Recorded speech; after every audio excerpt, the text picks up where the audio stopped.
Who is William Birkin in Resident Evil, and what is the G-Virus? The story of this virologist began at the early age of 16 in the year of 1977. His executive training program was overlooked by Dr. James Marcus, and in the same school, Dr. Albert Wesker and him developed a friendly rivalry. Over time, the two became the top students of their class and became assistant researchers to Dr. Marcus himself. William was then transferred to the Arklay laboratory and developed an interest in a virus from West Africa. During his research into modifying the T-virus, he met Lisa Trevor. She was the daughter of George Trevor, who was the architect that designed the Spencer Mansion. He was killed off in an attempt to keep the Arklay laboratory a secret.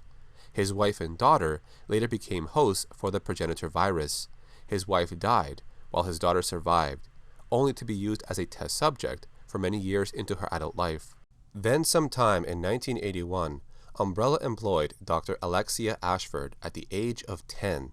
She was praised for her genius, and with his own experiments failing, William shunned away from his colleagues.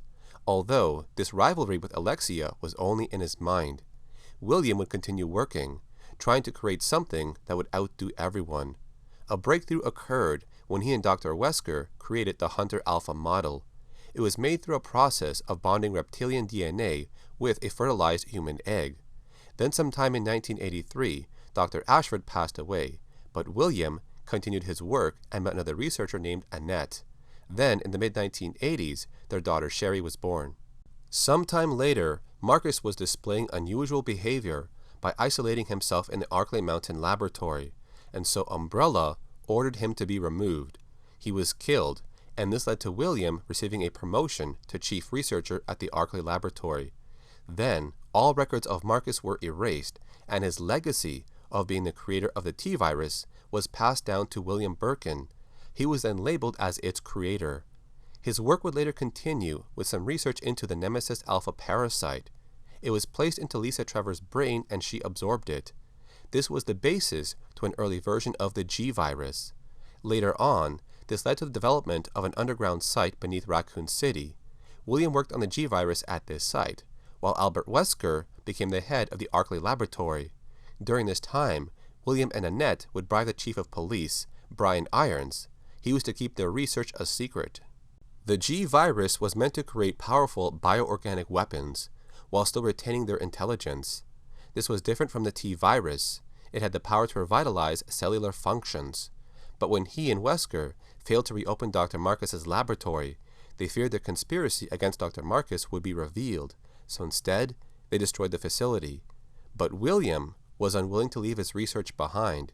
Fearing that he would no longer become an Umbrella executive, he made plans to leave the company. This is when Wesker would lead the STARS team to the mountains to infiltrate the Arklay laboratory, which suffered a viral outbreak. Wesker managed to fake his own death, while some survivors made it out of the mansion. When they returned to the police department, their investigation was kept restricted by Chief Irons. William would then engulf the disposal plant with so much bio-waste that it would infect the staff and turn them into zombies. Umbrella would then learn about William's suspicious behavior, and they worried they would lose the only samples of the G-virus.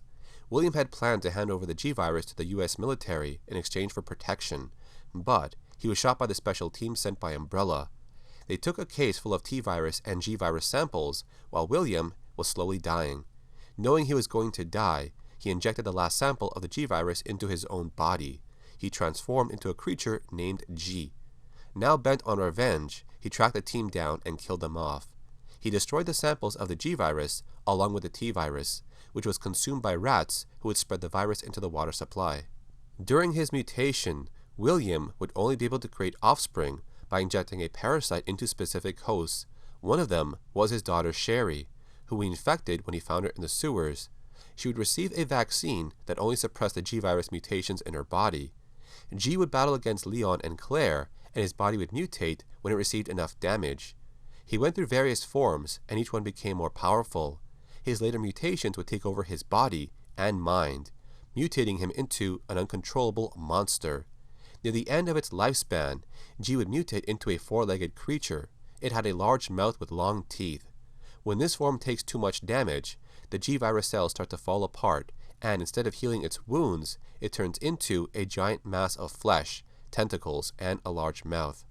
This would be its final form, but it was defeated when a bomb exploded on a train.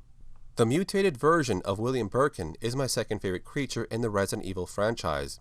The creature known as G has one of the highest number of mutations. Compared to other creatures, it has a total of 5 different forms, but the third mutation is the one I like the most, and you can see it's very different from a Tyrant. And seeing how they both come from different strains of the progenitor virus, they both share the quality of having massive arms with long claws. So that covers the story of William Birkin and how the G virus was created. I hope you enjoyed this video. If you did, leave a like on it. If you want to see more content around Resident Evil, then subscribe to my channel with notifications turned on. Thanks for watching. My name is Carlos, and I'll see you in the next video.